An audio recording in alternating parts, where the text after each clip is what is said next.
ዓለማችን በታሪኳ አይታው የማታውቀውን አዲስ ምዕራፍ ዛሬ ከፍታለች። አንድ ግለሰብ ብቻውን በቢሊዮን ሳይሆን በትሪሊዮን የሚቆጠር ሀብት ባለቤት መሆኑን በይፋ ተረጋግጧል። ሰላም ጤና ይስጥልን ውድ የቻናላችን ቤተሰቦች፣ ወደዚህ አስገራሚ ዜና ከመግባታችን በፊት ይህንን መረጃ ለሌሎች ለማድረስና ሁልጊዜም እንዲህ ያሉ ዘገባዎች እንዲደርሳችሁ ቻናላችን ሰብስክራይብ በማድረግ የደወል ምልክቷን መጫን እንዳትረሱ እያልን ወደ መረጃው እናልፋለን። በቴክኖሎጂውና በቢዝነሱ ዓለም ስሙ ሁልጊዜም በጉልህ የሚነሳው ኤለን መስክ በሰው ልጅ ታሪክ የመጀመሪያው ትሪሊየነር መሆን መቻሉን የሚጠቁሙ ዓለም አቀፍ የፋይናንስ ሪፖርቶች ወጥተዋል። ይህ ዜና መላው ዓለምን ያስደነገጠና ብዙዎችን ግራ ያጋባም ሆኗል። እንዴት አንድ ሰው ይህን ያህል ግዙፍ ሀብት ሊያከማች ቻለ? ይህስ በምድር ላይ ያለን የሀብት ክፍፍል ሚዛን እንዴት ይለውጠው ይሆን? ይህ ታሪካዊ ክስተት የተመዘገበው በዋናነት በኤለን መስክ ስር ያሉ የቴክኖሎጂ ኩባንያዎች ባሳዩት እጅግ አስገራሚ የገበያ ዋጋ እድገት ነው። በተለይም የስፔስ ኤክስ ኩባንያ በቅርቡ በዎል ስትሪት የህዝብ ግዢ አክሲዮን ወይም አይፒኦ ይፋ አድርጎ ያስመዘገበው እጅግ ግዙፍ የገበያ ዋጋና የቴስላ የኤሌክትሪክ መኪና ኩባንያ አክሲዮኖች ዋጋቸው መናር ኤለን መስክ ወደዚህ ወደማይታመን የሀብት ማማ ላይ ሰቅለውታል።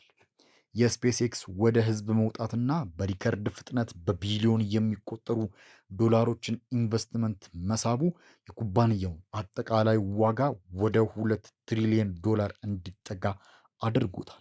ይህ ማለት ደግሞ በኩባንያው ውስጥ ከፍተኛውን ድርሻ የያዘው መስክ የሀብቱን መጠን ከዚህ ቀደም ተሰምቶና ተገምቶ ወደማይታወቅ ደረጃ ከፍ እንዲል አድርጎታል።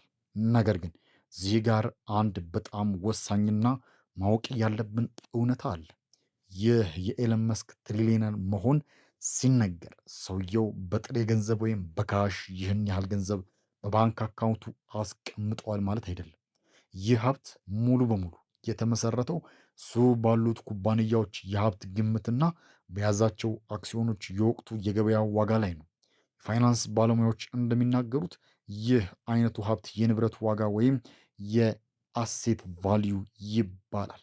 ይህ ማለት የኩባንያዎቹ የአክሲዮን ዋጋ ዛሬ በገበያ ላይ ባለው ፍላጎት ልክ ተሰልቶ የወጣ እንጂ ኤለን መስክ ዛሬ ተነስቶ ይህን ሁሉ ገንዘብ በጥሬው ማውጣት ይችላል ማለት አይደለም። ታዲያ የዚህ አይነቱ ሀብት ባህሪ ምንድን ነው?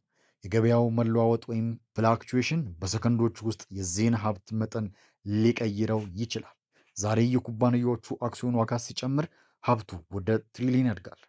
ነገር ግን የፎክስ ስትሪት ገበያ ቢናወጥ ወይም በኩባንያዎቹ ላይ የሆነ ችግር ቢፈጠር ደግሞ ይህ ሀብት በቢሊዮን የሚቆጠሩ ዶላሮችን በአንድ ጀንበር ሊያጣ ይችላል።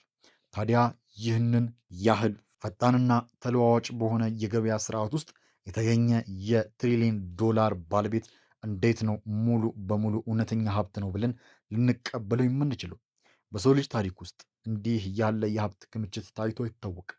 በጥንታዊ ታሪክ የነበሩት እንደ ማንሳ ሙሳ ያሉ ነገስታት ወይም በኢንዱስትሪው አብዮት ወቅት የነበሩት እንደ ጆን ዲ ሮክፌለር ያሉ ባለሀብቶች በወቅቱ የነበራቸው ሀብት ከዛሬው የገንዘብ ዋጋ ጋር አነጻጽረው የኢኮኖሚ ባለሙያዎች የትሪሊዮን ግምት ቢሰጡትም በዘመናዊ የፋይናንስ ታሪክ ግን አንድ ግለሰብ በይፋ የትሪሊዮን ዶላር ባለቤት ሆኖ ሲገኝ ይህ የመጀመሪያው ነው። ይህ ሁኔታ ሌሎቹን የዓለማችን እውቅ ቢሊዮነሮች የት ላይ ያስቀምጣቸዋል? ለረጅም ጊዜ የዓለማችን ቁንጮ ባለሀብቶች ተብለው የሚጠሩት እንደ የአማዞኑ ጄፍ ቤዞስ ወይም የሜታው ማርክ ዙከርበርግ የመሰሉ ሰዎችን ብንመለከት ሀብታቸው አሁንም በቢሊዮን ዶላር አጥር ውስጥ ነው ያለው። ኤለን መስክ ግን የአሁኑ የእነሱን ሀብት በአንድ ላይ አቀናጅቶ ከመገመት በላይ ወደ ሆነ ትልቅ ትልቅ የከፍታ ደረጃ ተራምዷል። ይህ ልዩነት በቢሊዮኖች መካከል ራሱ አዲስ የሀብት ምድብ መፈጠሩን ያሳያል። ነገር ግን ይህ ክስተት በኢኮኖሚስት ሊቃውንቶች መካከል ከፍተኛ ክርክርን አስነስቷል። አንዳንድ የፋይናንስ ባለሙያዎች የኤለን መስክ ትሪሊየነር መሆን ሙሉ በሙሉ ይቀበሉታል። ምክንያታቸው ደግሞ የስፔስ ኤክስ እና የቴስላ የያዟቸው የቴክኖሎጂ ፈጠራዎችና የወደፊት እቅዶች ማለትም ለምሳሌ የሰው ልጅ ወደ ማርስ የመውሰድና የዓለምን ኃይል አጠቃቀም የመቀየር እቅዶች ወደፊቱን የዓለም ኢኮኖሚ የሚወስኑ በመሆናቸው ኩባንያዎቹ የገበያ ዋጋ ትክክለኛ ነው ይላሉ። በአንጻሩ ደግሞ ሌሎች ተንታኞች ይህንን ስኬት ይጠራጠሩታል። ይህ የሀብት መጠን በወረቀት ላይ ብቻ ያለው ወይም ፔፐር ቫሊዩ እንጂ በእውነተኛ ምድር ላይ ያለውን የኢኮኖሚ አቅም አያሳይም ሲሉ ይከራከራሉ። አክሲዮኖቹ ከመጠን በላይ ተነስተዋል፣ ገበያው ሲረጋጋ እውነተኛው ማንነቱ ይታያል የሚሉም አልታጡም። የሰው ልጅ በአንድ በኩል በከፍተኛ የኑሮ ውድነትና በኢኮኖሚ ቀውስ ውስጥ ባለበት በዚህ ዘመን የአንድ ግለሰብ ሀብት ይህንን ያህል ግዙፍ ደረጃ ላይ መድረሱ ብዙ ጥያቄዎችን ያስነሳል።